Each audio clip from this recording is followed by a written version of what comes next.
Oke, bismillahirrahmanirrahim. Assalamualaikum warahmatullahi wabarakatuh. Selamat datang kembali di channel Eko Aripudianto.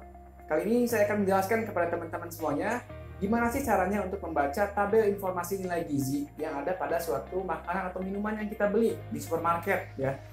Tapi sebelum lanjut ke pembahasan, jangan lupa untuk klik dulu tombol subscribe-nya ya, karena subscribe itu gratis. Zaman sekarang ini banyak sekali orang-orang pengen diet, teman-teman. Dari mereka ada yang mengkonsumsi obat-obatan, berolahraga yang teratur, kemudian menerapkan pola makan yang benar. Nah, tapi sadar nggak sih kalau misalkan banyak sekali orang-orang itu yang gagal dietnya? Nah, kenapa? Mungkin salah satunya kalau misalkan mereka pergi ke supermarket dan beli snack, tidak dilihat dulu tabel informasi nilai gizinya, sehingga dia makan-makan saja, tidak memperhitungkan ini sudah mencukupi kebutuhan harian atau belum. Nah, sehingga dietnya itu gagal seperti itu. Nah, jadi sekarang kita belajar bagaimana caranya untuk membaca tabel informasi nilai gizi pada produk makanan atau minuman yang kita beli. Oke? Nah, saya di sini punya produk, teman-teman ya. Produknya ini susu rasa coklat dari Frisian Flag. Punten, sekali lagi ini bukan endorse ya, karena saya belum terkenal. Kalau misalkan saya udah terkenal, nggak tahu mungkin ini endorse ya. Nah, ini isi bersihnya itu 900 ml. Kemudian kita langsung saja baca informasi nilai gizinya. Pertama, tabel pertama ini takaran saji 225 ml. Jumlah sajian per kemasan itu 4.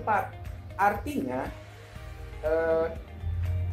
tabel informasi nilai gizi ini hanya menunjukkan per 225 ml, bukan menunjukkan per 900 ml ini, ya. Awas. Nah, ini banyak yang keliru di sininya, teman-teman.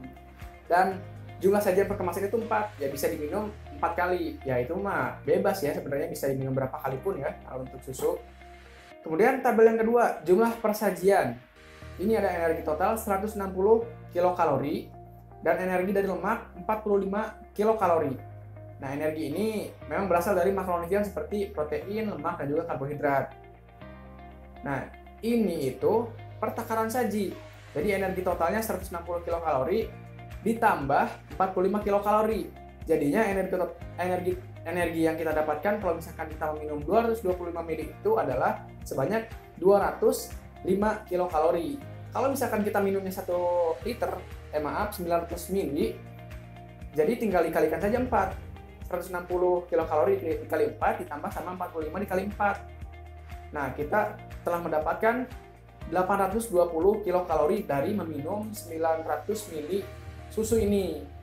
Langsung tabel yang ketiga, ini ada persen AKG, artinya persen angka kecukupan gizi. Angka kecukupan gizi itu gizi yang harus terpenuhi per harinya minimal itu berapa. Nah, kayak gitu ya. Nah, ini ada tanda bintangnya. Tanda bintang ini menunjukkan persen AKG berdasarkan kebutuhan energi 2150 kilokalori. Kebutuhan energi Anda mungkin lebih tinggi atau lebih rendah. Ya, emang ini mah dihitungnya itu berdasarkan kebutuhan energi 2150.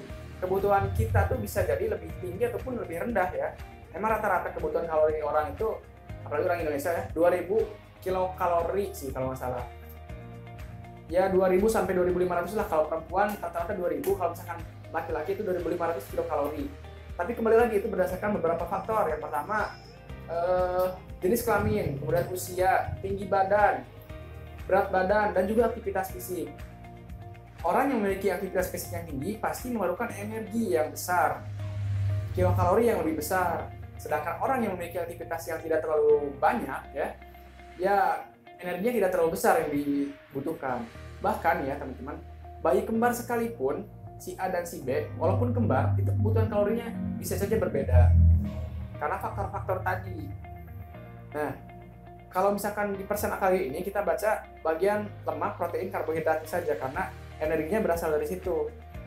Di sini menunjukkan lemak total 8%. Nah, artinya kalau misalkan kita minum 225 ml, kebutuhan lemak per hari kita itu hanya terpenuhi 8%.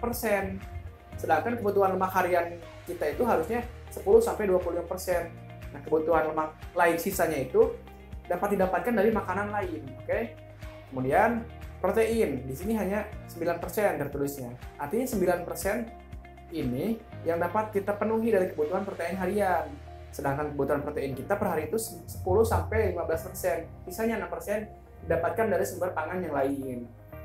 Terus karbohidrat, ini 7%. Artinya ketika kita meminum 225 ml ini, kebutuhan karbohidrat kita itu terpenuhi hanya sekitar 7% saja.